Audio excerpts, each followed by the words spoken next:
Hello friends, নানান ব্যঞ্জনে তোমাদের সকলকে স্বাগত জানাচ্ছি। এখন কিন্তু অনেক রাত, 12:24। তো দেখো, এখন আমি এখানে একটা মোচা নিয়েছিলাম আর কি, দুপুরে রান্না করেছিলাম। তো মোচাটা দেখো একদম তাজা, একদম কি সুন্দর। তো মোচাগুলোকে এইভাবে কেটে নেওয়া হয়েছে। এখন এটাকে আমি একটু প্রেশার কুকারে সিটি মেরে নিচ্ছি। তো লবণ দিয়ে দিলাম, আর এখন একটু হলুদ দিয়ে দেবো, দিয়ে এখন এটাকে আমি সিটি মেরে নেব। তো দুটো সিটি মেরে নেব এটার মধ্যে।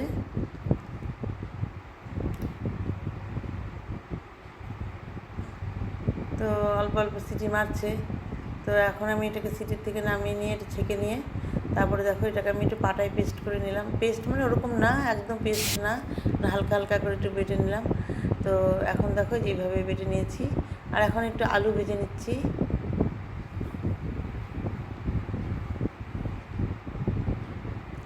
তো আলুটা ভাজা হয়ে গেছে, এখন আমি এটাকে নামিয়ে নিচ্ছি।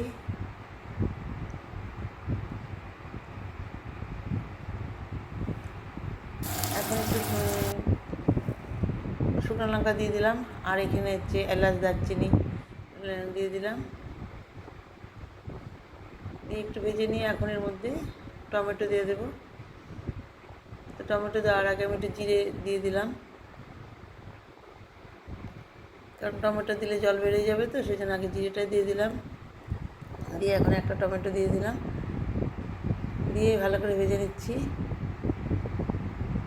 নিয়ে এখন আমি এর মধ্যে মোচাটাকে দিয়ে দিলাম। তাই মোচাটা দিয়েছি, কিন্তু আমি এখানে আদা দিতে ভুলে গিয়েছিলাম, আদাটা পেস্ট করে রেখেছিলাম। তো এখন মোচাটা একটু সরিয়ে তার মাঝখানে একটু আমি আদাটা পেস্টটা দিয়ে দিলাম। আদার পেস্টটা দিয়ে তারপর এখন ভালো করে একটু গরম করে নিয়ে এখন এটার মধ্যে মোচার সাথে মিশিয়ে নিচ্ছি। মোচার সাথে মিশিয়ে নিয়ে এখন এর মধ্যে দিয়ে দেবো হচ্ছে একটু লবণ আর হলুদ। লবণ হলুদটা দিয়ে দিলাম, দিয়ে এখন ভালো করে একটু মিশিয়ে নিচ্ছি।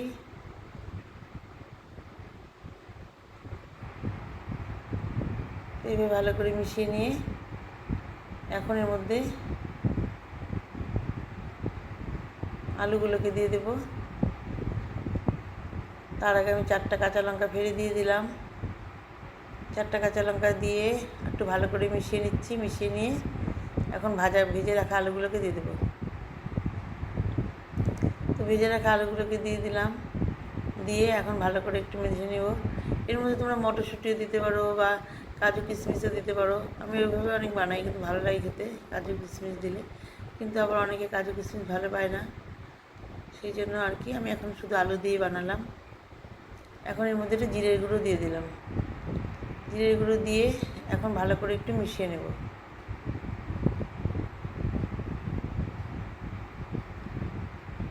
এখন এর মধ্যে সামান্য একটু চিনি দিয়ে দিলাম। চিনি দিয়ে এখন একটু মিশিয়ে নিচ্ছি। এভাবে ভালো করে মিশিয়ে নিয়ে রান্নাটা প্রায় হয়েই গেল। এখন এর মধ্যে দিয়ে দেবো হচ্ছে ঘি। তো এখানে 1 চামচ, বড় চামচের একদম বড় চামচ, এটা বড় চামচের 1 চামচ আমি এখানে ঘি দিয়ে দিচ্ছি। তো ঘি দিয়ে আরেকটু ঘি দিয়ে দিলাম, আর অল্প একটু ঘি দিলাম, 1 চামচ দিয়ে আর অল্প একটু দিয়ে দিয়েছি। দিয়ে এখন ভালো করে মিশিয়ে নিচ্ছি। মিশিয়ে নিয়ে তো এইভাবে দেখো বন্ধুরা, আমার ভালো করে ঘিটাকে দিয়ে মিশিয়ে নিয়ে আরেকটু মজিয়ে নিচ্ছি। তো এইভাবে আমার রান্নাটা প্রায় হয়েই গেল। এখন আরেকটু মজিয়ে নিয়ে আমি এটাকে এখন নামিয়ে নেব।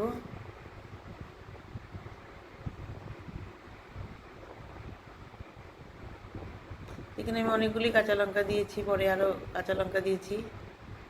এখন আমি এটাকে সার্ভ করে দেব। তো বন্ধুরা, তোমাদের যদি ভালো লেগে থাকে তাহলে প্লিজ একটু কমেন্টস করবে, ও আমার পাশে থাকবে, ও সাবস্ক্রাইব করবে। এভাবে আমার রান্নাটা হয়ে গেল। তো বন্ধুরা, তোমরা সবাই যেন ভালো থাকো, সুস্থ থাকো এবং অবশ্যই আমার পাশে থেকো। নমস্কার।